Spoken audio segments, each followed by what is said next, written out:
சொல்லி தாளாட்டி ஜெயந்தி அம்மா ரத்தத்தை பிள்ளைக்கு பாலூட்டி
தாயுமின்றி அடிக்கிற கடல் அலைக்கு விடுமுறை இல்லை.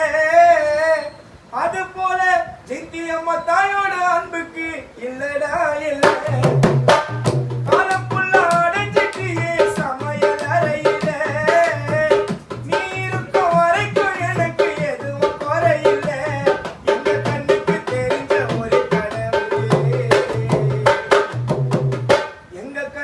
தெரிஞ்ச ஒரே கடவுளே ஜெயந்தி அம்மா அப்பா மட்டும்தான்.